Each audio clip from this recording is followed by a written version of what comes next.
Hello everyone and welcome to this episode of Igbopedia. I am your host, Chisom, and I'm so excited to introduce my special guest today, Odera Nonyelu Umezuke. He is a serial entrepreneur and founded Vuzi, a location analytics and performance management solution. He exited the business in 2018 through a sale to Ipsos, and he is currently working on his next venture, Limbic Labs. Odera is a love of brilliant execution, optimizing for user behavior, and late-night psychologizing. Welcome to the show, Odera. Thanks for having me on.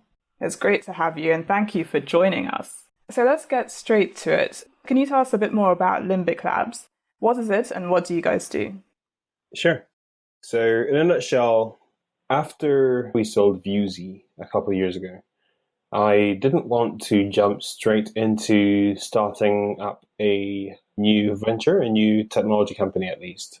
I wanted to spend a bit of time researching and investing in different projects and testing different markets before properly and fully recommitting to something. So Limbic Labs was the vehicle through which I've done that investing, and it's the vehicle through which I have developed a number of new products, that one of which we're now launching as an entirely separate company. Essentially, so the next company is a spin-off from Limbic Labs that will be the next actual technology product following Vuzi. Interesting. And are you guys, how have you found it with the pandemic? Are you based online, working from home, or office-based? Well, funny story. So whilst at Vuzi, we accidentally discovered how great it was to actually have team members working from home. So our CTO at the time, a guy called Jan, was working from his garden in his garden shed in the middle of a small town, more of a small village to be honest, in the middle of the Czech countryside. So in the middle of the Czech Republic, in the middle of a small town, in the middle of nowhere, compared to the typical tech centers. We'd found Jan, and Jan was an absolutely brilliant developer who was working for this startup based in London. So we had him working for us there, and actually everything worked smoothly. Work got done, communication was good. He flew over occasionally to meet the team, and so we could all be together as a team. And simultaneously, whilst he was working for us, we actually had Facebook approaching him and making him offers to try and poach him. So this was happening over the course of the time whilst he was working for the company. And despite, as a startup, I'm not being able to pay him the top of the market wages, and despite his being an equity holder, but not a huge equity holder across the company, we still managed to have him stay with us over the life of the company. So this was one of the first things that indicated to me that part of the reason that I believe that he stayed was the freedom that being able to work from wherever he wanted to be able to walk across the garden, to have lunch with his family, and return to work at his own leisure. And that autonomy, that was a very, very, essentially a retention tool for staff. And that's something that I then decided in my next venture to make a full-time, full-on, so if you will, it's a new practice we adopted. So when I started Limbic Labs, we actually from day one had everybody working remotely. And we started that a couple of years ago now, and it's worked fantastically. I should add that over the course of time with Vuzi, we actually expanded the remote working practice experimentally and temporarily. So here and there, we try working remotely for some period of time, and it scaled and it worked. So that's what gave me the insight to actually then launch this new company with a 100% remote team. So that's actually what we've been doing for the past 2 and a bit years. And the pandemic has now exposed this huge advantage to the rest of the world, which is awesome, because I think more people should be working from home. And now it's standard practice. So I'm glad that it's now standard practice. What about the next stage of growth for this business? Where do you see it going? Well, so we're launching a sales platform. So we're launching essentially a revenue platform to help sales teams, revenue teams, demand generation teams perform more effectively. And a big part of the challenge faced by revenue teams aren't addressed by current technologies in the market. So we're launching our new platform, celery as in the vegetable.io, to help address a few of these issues.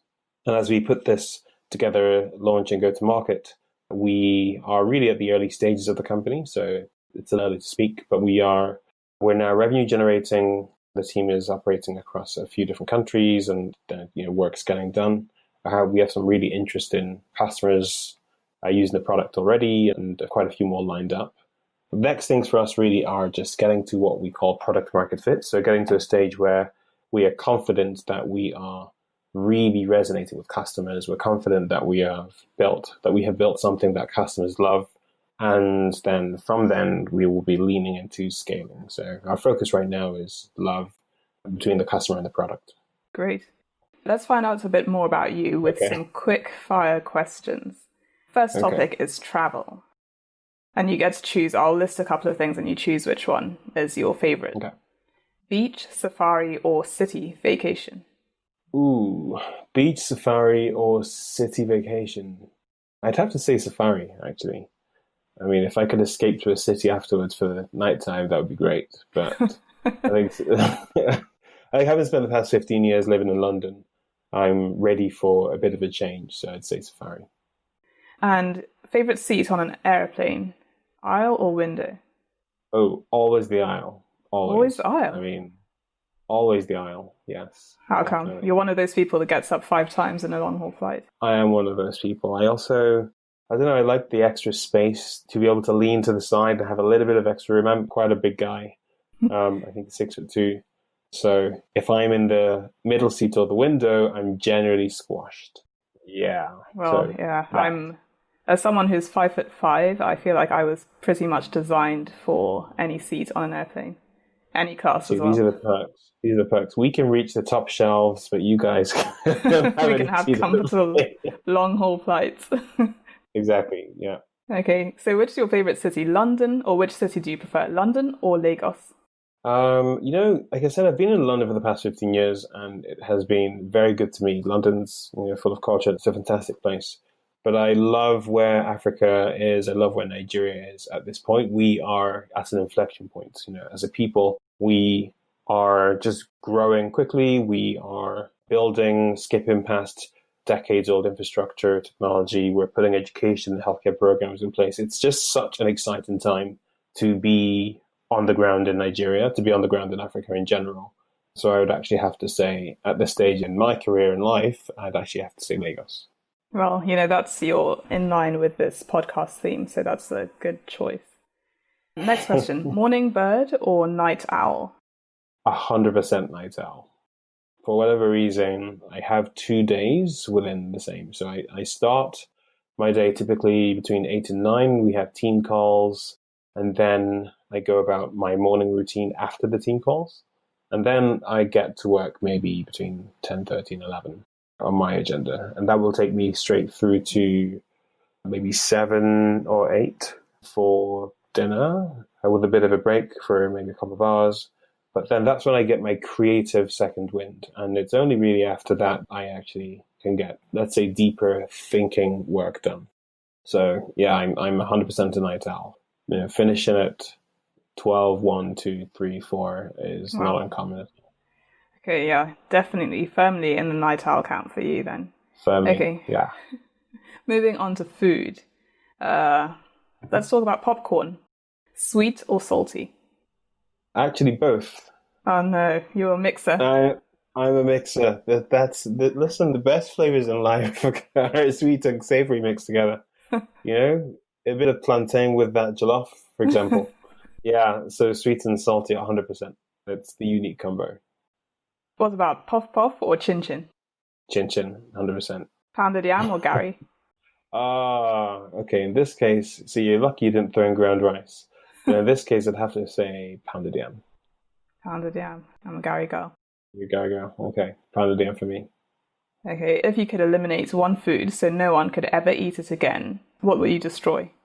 Oh, if I could eliminate one food, Irish stew. Irish stew? What's Unfortunately.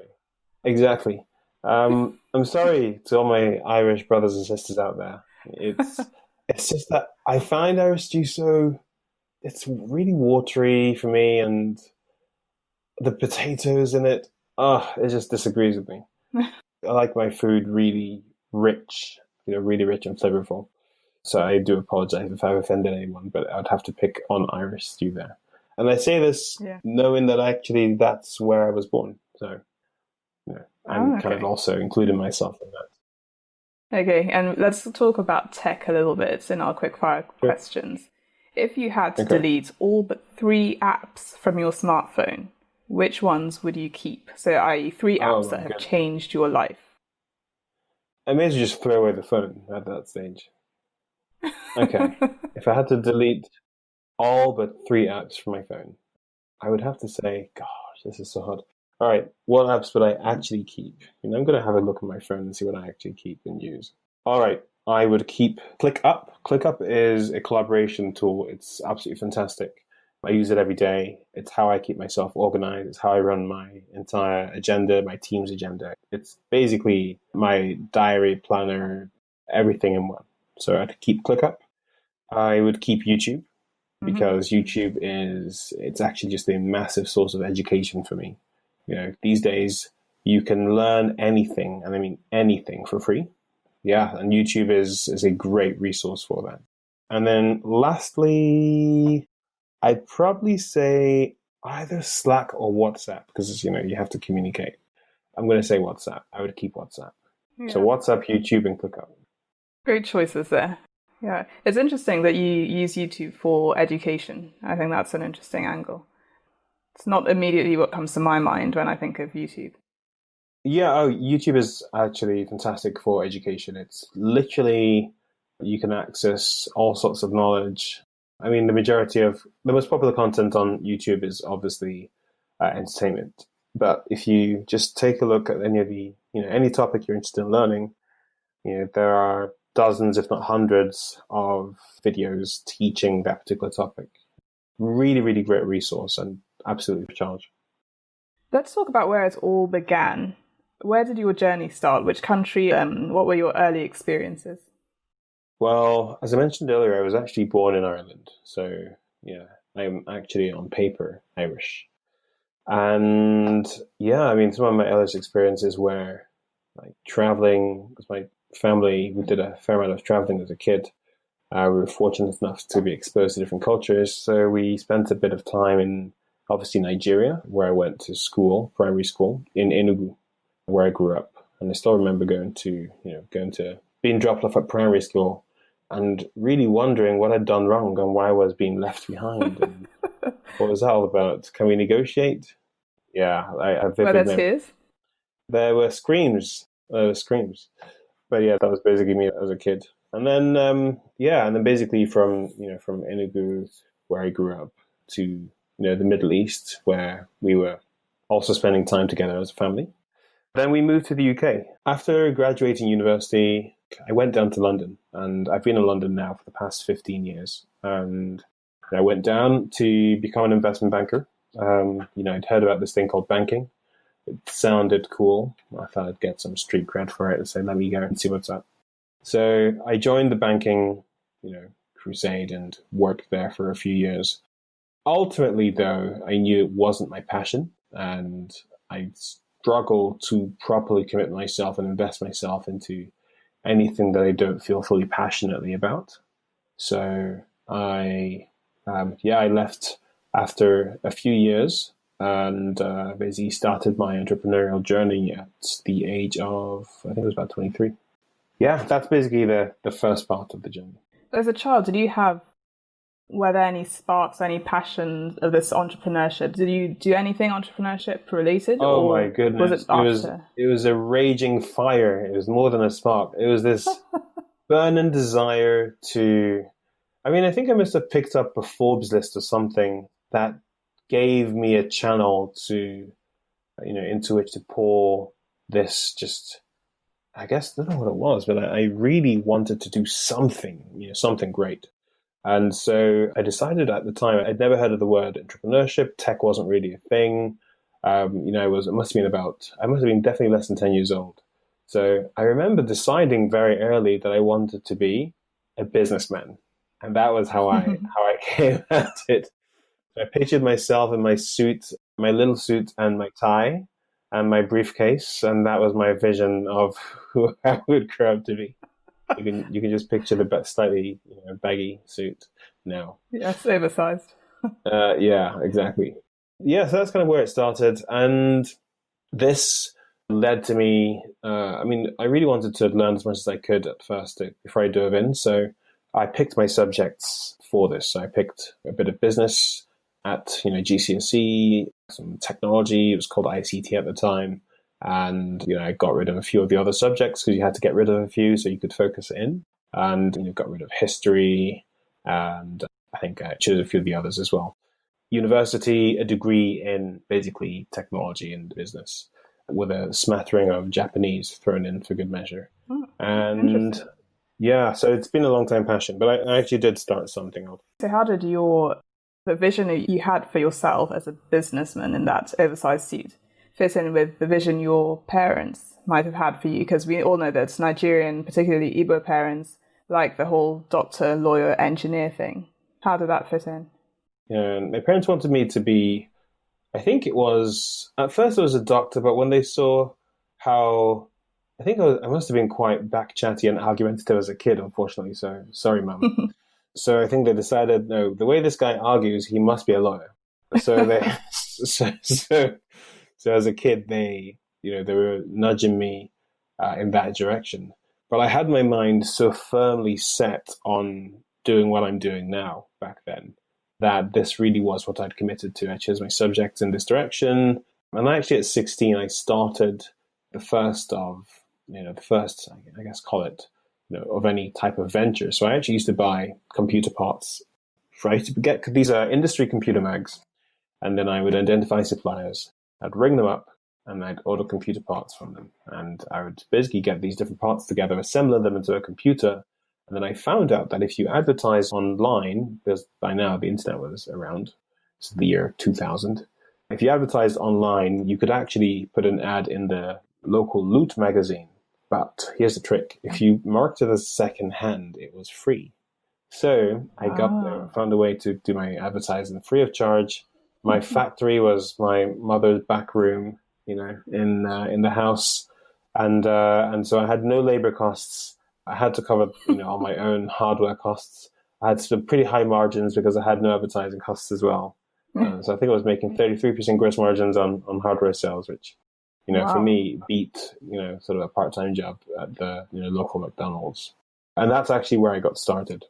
Yeah, that was basically me at 16. As you can imagine these are interesting times. I think I got terrified the first time a tax bill came. And, I realized that the parts of the business I liked and the parts I didn't like so much. And you started at Groupon, as you mentioned. How did that set you up for founding your own business?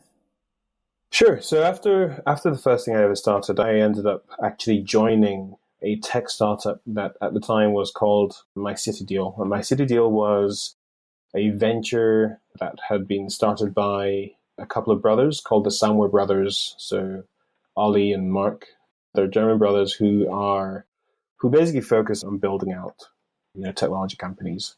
And they've done a great job of replicating the Groupon model in Europe and scaled it to, I think, something like 11 countries or so in about 6 months. So very rapid execution. And I basically joined My City Deal, which actually then got acquired by this US competitor, which at the time was not very well known, called Groupon. And I joined just after that acquisition. So Groupon became this household name. And what it did for me was just fantastic exposure and watching, really masters at work at their craft, seeing what it looked like from the inside of the maelstrom. Yes, that incredible scale, rapid growth, fantastic execution, really hardworking team. There were a lot of similarities between the environment at Groupon and working in investment banking. There were quite a few similarities. Yeah, and it really just gave me a feel for when you are pushing yourself hard at its best, Like you can easily tell yourself you're working hard, but not really be doing so. But if you remember the feeling and you remember what you saw your hardest working competitors doing, that's very hard to replicate or forget. So it gave me an incredible bar to which to hold myself from then on. And it was also, at the point at which I gained some inspiration, for what I was going to do next. So I actually whilst working at Groupon, would see that our sales reps were selling, to retailers. Those were our primary customers, retailers, not really consumers. Consumers were the product, effectively, and the retailers were the actual customer. So retailers would say they don't really know, after we sent them, let's say, 1,000 customers to your hair salon, the owner of the hair salon would say, thanks to these 1,000 customers, but I'm pretty sure that a few of these are, my regulars, but now I'm giving them a discount. How do I know that which of these are new and which of these are actually people who I was selling to already? And, the Groupon team wouldn't really have an answer because it's physical, it's the real world, and there's not really a great way of measuring this kind of stuff. The refrain would go, well, we have a lot of people in our database. Some of them obviously have to be new, and you can see from 1,000, it's good business. And the retailer would say, okay, fine, let's say someone new, but what about tomorrow? You're just going to send them to my competitor, right? So you're just going to send the same people to buy from someone else. And the sales team in Groupon would kind of turn back again and say, well, if you give a good service, they'll be yours for life. So this kind of back and forth that revolved around being able to measure what's going on in the physical world, it became clear to me that it was difficult for the retailer to have the answers that they wanted. And so that actually inspired me to try and see if there was a way in which I could actually measure this physical environment and give these retailers a tool to be able to gain the insights that they were looking for. And that led to the development of a prototype in my spare time. I built a prototype sensor. That technology was used to quantify physical spaces. We did that. This is way before GDPR, so I don't think we could do this today. But we basically measured the ping requests that were generated by smartphones in people's pockets. These ping requests were essentially phones saying, I'm looking for Wi-Fi to connect to. And by detecting that, we could infer the model of phone. We could see if we'd ever seen that phone before, how far away it was, and a few other things, and even position to an extent as well. And with that insight, we were able to actually build what was later known as Google Analytics for the real world. So a way to quantify physical spaces that were previously immeasurable. And how did you get your first investment from the prototype? What was the time difference from building that prototype to actually starting up the business and then getting your first external capital? Right. So I actually, after leaving Groupon, I did a bit of freelancing to shore up a bit of cash. So I was working part-time, helping, doing some freelancing work, helping other businesses. And it was there that the initial capital came from. So that was me initially funding it. Then we had some investors that I'd been introduced to, from various talks that I'd started giving. And it was from meeting those investors that our first checks came. So, met this, really smart, investor, Keith, and, then also met another really, really intelligent gent who took a gamble on me called Jerry. And between Keith and Jerry, those were our first checks. So they wrote these checks, and that extended my own personal runway. And those became our first external money in. So it was that. At the time, I was also looking at ways in which we could step forward as a business and go out of the routine that we'd start to find ourselves in and just go to the next level. And I decided that it would be a good idea to join an accelerator. And at the time, there was an accelerator which was Startup Bootcamp. Startup Bootcamp was the largest accelerator in Europe.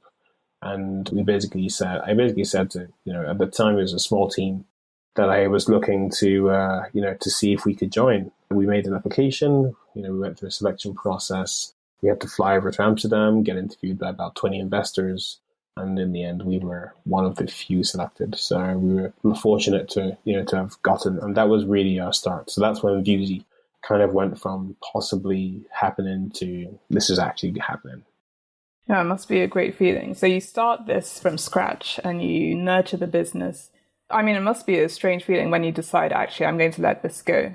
So can you talk us through the sale process? Why did you choose to sell it when you did? Yeah, no, it was. It was actually a good outcome. I think, so there's not really someone who spent a lot of time passionately thinking about retail. And that really was one of the lessons for me that I came away with, which is really that, wherever you find yourself, it's really important to follow passion, to be able to give it your best and do your best work.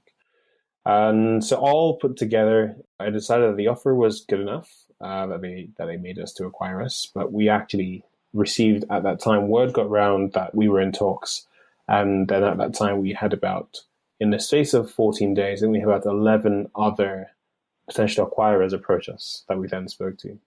And then we ended up looking across the range of different offers that then came through. I think a number of them then made offers, not all of them, but I think between 5 to 7 made offers at the time. And then we, put it in front of our investors and we kind of collectively decided what we wanted to do. And then, we picked one and then we exited. We signed the paperwork. I think it was a 2 a.m. signing, I remember. Over the years, we'd been at conferences, meeting prospective customers, meeting partners, meeting competitors as well, and building our business up. And over the time, we got known for being quite innovative in the space. We were recognized as a European leader in essentially the real world analytics space. We were a recipient of quite a few different awards. We signed up a decent number of customers as well. But we were also struggling in some respects. We found a couple of challenges raising enough funding to really reach our targets. So it became a question of, well, what's the best path for us forward? Do we want to lean into this heavily and go down this road for this particular product category, or do we want to maybe entertain some conversations that have been coming to us over time? And over these several years, we'd had various strategic talks. I think we'd had about initially 3 approaches for acquisition in our first year. So from starting the business, we had about 3 different businesses or entrepreneurs or investors approach us about potentially buying the company. So that's how we actually started off. We didn't take the offers at the time, but we had those relationships. I think over time, we decided that, look, the funding situation is difficult for this category. Growth in this category of product is a little bit slower than we would have liked it to be. We looked at what our other competitors were doing and how well they were doing. And I think we kind of nailed it down to one thing, that retail as a space was suffering, and that was what was therefore pushing its way back up the supply chain. So we made a strategic call to then take one of the calls that had come to us from a potential acquirer, and basically, decided to listen to what they had to say. And when they actually expressed that they were still interested in making an offer, we said to ourselves, okay, what we could go one of 2 ways. The offer is decent. What do we want to do? And we decided to actually, this is probably a good opportunity given where this ecosystem for retail, physical retail, is going. It's a challenge. Retail is an industry which is going through a lot of disruption right now. Consumers have moved in large part online for a lot of their purchases, even more so with what's happened with COVID, of course. But retail isn't what it used to be sort of 20, 30, 50 years ago. So it's a tough industry for them, and they're a very margin sensitive business. So recurring revenue products are a hard buy for them.